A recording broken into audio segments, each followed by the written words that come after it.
नमस्ते दोस्तों। प्रस्तुत है मुंशी प्रेमचंद जी की कहानी पूस की रात। हल्कू ने आकर स्त्री से कहा, सहना आया है, लाओ, जो रुपए रखे हैं उसे दे दो, किसी तरह गला तो छूटे। मुन्नी झाड़ू लगा रही थी, पीछे फिर कर बोली, 3 ही तो रुपए है, दे दोगे तो कंबल कहाँ से आएगा? माघ पूस की रात हार में कैसे कटेगी? उससे कह दो फसल पर दे देंगे, अभी नहीं। हल्कू एक क्षण अनिश्चित दशा में खड़ा रहा। पूस सिर पर आ गया। कंबल के बिना हार में रात को वह किसी तरह नहीं जा सकता, मगर सहना नहीं मानेगा। घुड़कियाँ जमावेगा, गालियाँ देगा। बला से जाड़ों में मरेंगे, बला तो सिर से टल जाएगी। यह सोचता हुआ वह अपना भारी भरकम दिल लिए हुए स्त्री के समीप आ गया और खुशामद करके बोला, ला, दे दे, गला तो छूटे। कंबल के लिए कोई दूसरा उपाय सोचूंगा। मुन्नी उसके पास से दूर हट गई और आंखें तरेरती हुई बोली, कर चुके दूसरा उपाय, जरा सुनो, कौन सा उपाय है? कोई खैरात दे देगा कंबल? न जाने कितनी बाकी है जो किसी तरह चुकने ही नहीं देती। मैं कहती हूँ, तुम क्यों नहीं खेती छोड़ देते? मर मर के काम करो, उपज हो तो बाकी दे दो। चलो, छुट्टी हुई। बाकी चुकाने के लिए तो हमारा जन्म नहीं हुआ। पेट के लिए मजूरी करो। ऐसी खेती से बाज आए, मैं रुपए नहीं दूंगी, नहीं दूंगी। हल्कू उदास होकर बोला, तो क्या गालियाँ खाओ? मुन्नी ने तड़प कर कहा, गाली क्यों देगा? क्या उसका राज है? मगर यह कहने के साथ ही उसकी तनी हुई भौहें ढीली पड़ गई। हल्कू के उस वाक्य में जो कठोर सत्य था, वह मानो एक भीषण जंतु की भांति उसे घूर रहा था। उसने जाकर आले पर से रुपए निकाले और लाकर हल्कू के हाथ पर रख दिए। फिर बोली, तुम छोड़ दो अब की से खेती। मजूरी में सुख से एक रोटी तो खाने को मिलेगी, किसी की धौस तो नहीं रहेगी। अच्छी खेती है, मजूरी करके लाओ, वह भी उसी में झोंक दो, उस पर धौस। हल्कू ने रुपए लिए और इस तरह बाहर चला, मानो अपना हृदय निकाल कर देने जा रहा हो। उसने मजूरी से एक एक पैसा काट कपट कर 3 रुपए कंबल के लिए जमा किए थे। वह आज निकले जा रहे थे। एक एक पग के साथ उसका मस्तक अपनी दीनता के भार से दबा जा रहा था। पूस की अंधेरी रात, आकाश पर तारे भी ठिठुरते हुए मालूम होते थे। हल्कू अपने खेत के किनारे ऊख के पत्तों की एक छतरी के नीचे बांस के खटोले पर अपनी पुरानी गाढ़ी चादर ओढ़े पड़ा काँप रहा था। खाट के नीचे उसका संगी कुत्ता जबरा पेट में मुंह डाले सर्दी से कू कू कर रहा था। 2 में से एक को भी नींद नहीं आ रही थी। हल्कू ने घुटनियों को गर्दन से चिपकाते हुए कहा, क्यों जबरा, झाड़ा लगता है? कहता तो था घर में पुआओं पर लेटा रहा, तो यहाँ क्या लेने आए हो? अब खाओ ठंड। मैं क्या करूँ? जानते थे मैं यहाँ हलवा पूरी खाने आ रहा हूँ, दौड़े दौड़े आगे आगे चले आए, अब रो नानी के नाम। जबरा ने पड़े पड़े दुम हिलाई और अपनी कुकू को दीर्घ बनाता हुआ एक बार जम्हाई लेकर चुप हो गया। उसकी श्वान बुद्धि ने शायद ताड़ लिया, स्वामी को मेरे कुकू से नींद नहीं आ रही है। हल्कू ने हाथ निकालकर जबरा की ठंडी पीठ सहलाते हुए कहा, कल से मत आना, नहीं तो ठंडे हो जाओगे। यह पछुआ न जाने कहाँ से बर्फ लिए आ रही है। उठो, फिर एक चिलम भरो, किसी तरह रात तो कटे। 8 चिलम तो पी चुका, यह खेती का मज़ा है। और एक एक भगवान ऐसे पड़े हैं जिनके पास जाड़ा जाए तो गर्मी से घबरा कर भागे। मोटे मोटे गद्दे, लिहाफ, कंबल, मजाल है जाड़े का गुजर हो जाए। तकदीर की खूबी, मजूरी हम करें, मज़ा दूसरे लूटे। हल्कू उठा, गड्ढे में से ज़रा सी आग निकालकर चिलम भरी। जबरा भी उठ बैठा। हल्कू ने चिलम पीते हुए कहा, पिएगा चिलम? जाड़ा तो क्या आता ही है, ज़रा मन बदल जाएगा। जबरा ने उसके मुंह की ओर प्रेम से छलकती हुई आंखों से देखा। हल्कू, आज और जाड़ा खा ले, कल से मैं यहाँ पुआल बिछा दूंगा, उसी में घुस कर बैठना, तब जाड़ा नहीं लगेगा। जबरा ने अपने पंजे उसके घुटनियों पर रख दिए और उसके मुंह के पास अपना मुंह ले गया। हल्कू को उसकी गर्म सांस लगी। चिलम पीकर हल्कू फिर लेटा और निश्चय करके लेटा कि चाहे कुछ भी हो अब की सो जाऊंगा। पर एक क्षण ही उसके हृदय में कंपन होने लगा। कभी इस तरह करवट लेता, कभी उस करवट, पर जाड़ा किसी पिशाच की भांति उसकी छाती को दबाए हुए था। जब किसी तरह नहीं रहा गया तो उसने जबरा को धीरे से उठाया और उसका सिर को थपथपाकर उसे अपनी गोद में सुला लिया। कुत्ते की देह से जाने कैसे दुर्गंध आ रही थी, पर वह उसे अपनी गोद में चिपकाए हुए ऐसे सुख का अनुभव कर रहा था जो इधर महीनों उसे नहीं मिला था। जबरा शायद यह समझ रहा था कि यही स्वर्ग है, और हल्कू की पवित्र आत्मा में तो उस कुत्ते के प्रति घृणा की गंध तक नहीं थी। अपने किसी अभिन्न मित्र या भाई को भी वह इतनी ही तत्परता से गले लगाता। वह अपनी दीनता से आहत नहीं था जिसने आज उसे इस दशा को पहुंचा दिया। नहीं, इस अनोखी मैत्री ने जैसे उसकी आत्मा के सब द्वार खोल दिए थे और उनका एक एक अणु प्रकाश में चमक रहा था। सहसा जबरा ने किसी जानवर की आहट पाई। इस विशेष आत्मीयता ने उसमें एक नई स्फूर्ति पैदा कर दी। जो हवा के ठंडे झोंकों को तुच्छ समझती थी, वह झपट कर उठा और छपरी के बाहर आकर भूखने लगा।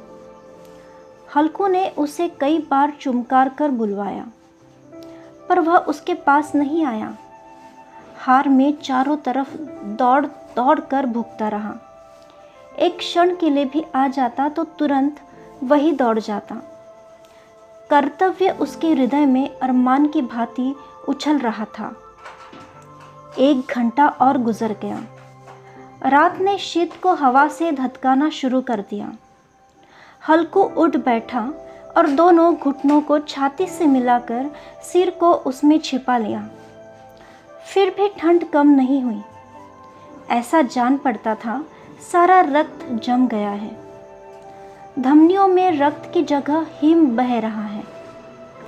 उसने झुककर आकाश की ओर देखा। अभी कितनी रात बाकी है। सप्तर्षि अभी आकाश में आधे भी नहीं चढ़े। ऊपर आ जाएंगे तब कहीं सवेरा होगा। अभी पहर से ऊपर रात है। हल्कू के खेत से कोई एक गोली के टप्पे पर आमों का एक बाग था। पतझड़ शुरू हो गई थी। बाग में पत्तियों को ढेर लगा हुआ था। हल्कू ने सोचा चलकर पत्तियां बटोरूं और उन्हें जलाकर खूब तापूं। रात को कोई मुझे पत्तियां बटोरते देख तो समझे कोई भूत है, कौन जाने कोई जानवर ही छिपा बैठा हो। मगर अब तो बैठे नहीं जाता।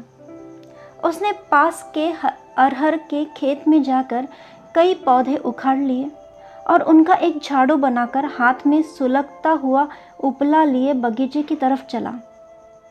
जबरा ने उसे आते देखा तो पास आया और दुम हिलाने लगा। हल्कू ने कहा, अब तो नहीं रहा जाता जबरू, चलो बगीचे में पत्तियां बटोर कर तापे। टांटे हो जाएंगे तो फिर आकर सोएंगे, अभी तो बहुत रात है। जबरा ने कूकू करके सहमति प्रकट की और आगे आगे बगीचे की ओर चला। बगीचे में खूब अंधेरा छाया हुआ था और अंधकार में निर्दय पवन पत्तियों को कुचलता हुआ चला जाता था। वृक्षों से ओस की बूंदें टप टप नीचे टपक रही थी। यकायक एक झोंका मेहंदी के फूलों की खुशबू लिए हुए आया। हल्कू ने कहा, कैसी अच्छी महक आई जबरू, तुम्हारी नाक में भी तो सुगंध आ रही है ना। जबरा को कहीं जमीन पर एक हड्डी पड़ी मिल गई, उसे चिंचोड़ रहा था। हल्कू ने आग जमीन पर रख दी और पत्तियां बटोरने लगा। जरा देर में पत्तियों का ढेर लग गया, हाथ ठिठुरे जाते थे, बिना चप्पल के पांव गले जाते थे और वह पत्तियों का पहाड़ खड़ा कर रहा था। इसी अलाव में वह ठंड को जलाकर भस्म कर देगा। थोड़ी देर में अलाव जल उठा। उसकी लौ ऊपर वाले वृक्ष की पत्तियों को छू छू कर भागने लगी। उस अस्थिर प्रकाश में बगीचे के विशाल वृक्ष ऐसे मालूम होते थे मानो उस अथाह अंधकार को अपने सिरों पर संभाले हुए हो। अंधकार के उस अनंत सागर में यह प्रकाश एक नौका के समान हिलता मचलता हुआ जान पड़ता था। हल्कू अलाव के सामने बैठा आग ताप रहा था। एक क्षण में उसने दोहर उतारकर बगल में दबा ली, दोनों पांव फैला दिए मानो ठंड को ललकार रहा हो। तेरे जी में आए सो कर। ठंड की असीम शक्ति पर विजय पाकर वह विजय गर्व को हृदय में छिपा नहीं सकता था। उसने जबरा से कहा, क्यों जब्बर, अब ठंड नहीं लग रही है? जब्बर ने कू करके मानो कहा, अब क्या ठंड लगती ही रहेगी, पहले से यह उपाय नहीं सूझा, नहीं तो इतनी ठंड क्यों खाते? जब्बर ने पूछ हिलाई। अच्छा आओ अलाव को कूद कर पार करें, देखे कौन निकल जाता है। अगर जल गए बच्चा तो मैं दवा नहीं करूँगा। जब्बर ने उस अग्निराशि की ओर कातर नेत्रों से देखा। मुन्नी से कल कह देना, नहीं तो लड़ाई करेगी। यह कहता हुआ वह उछला और उस अलाव के ऊपर से साफ निकल गया। पैरों में जरा लपट लगी पर वह कोई बात नहीं थी। जबरा आग के इर्द गिर्द उसके पास आ खड़ा हुआ।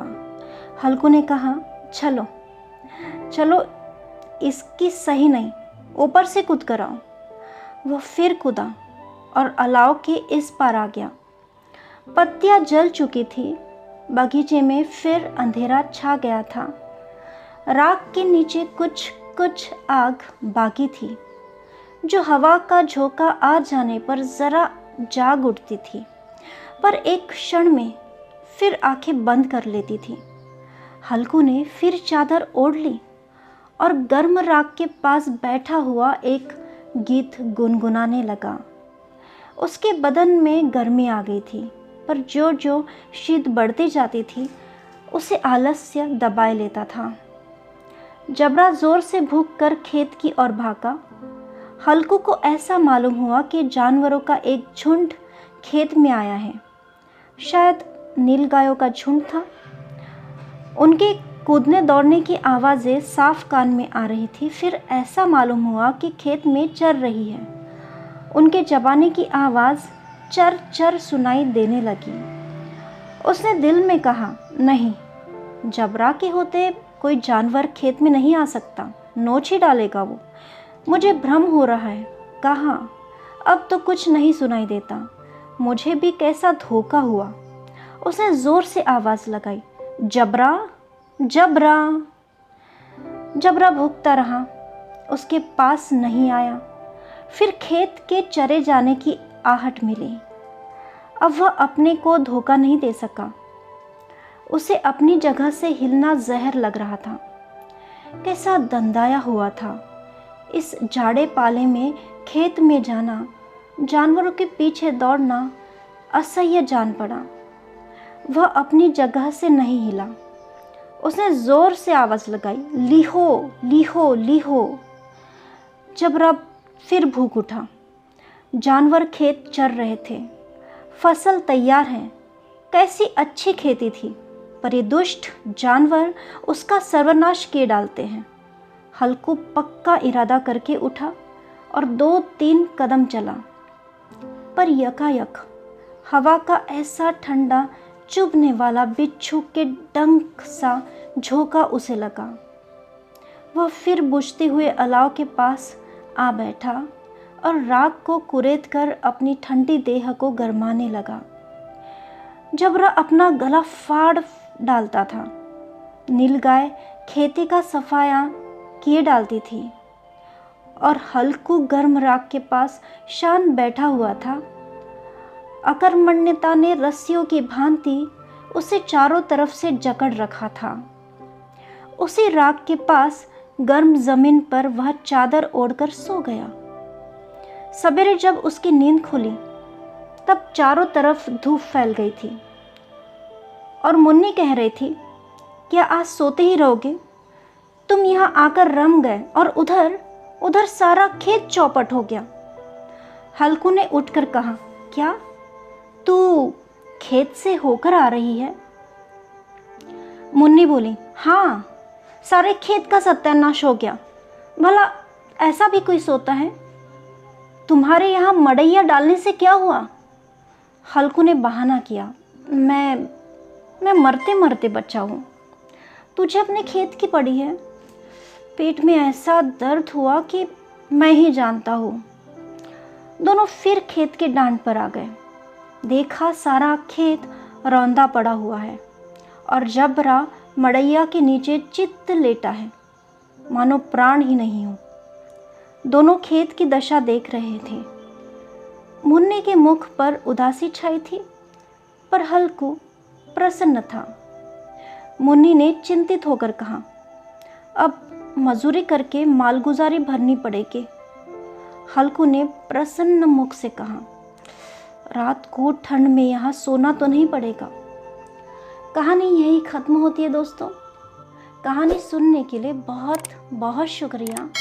फिर मिलते हैं एक और नई कहानी के साथ।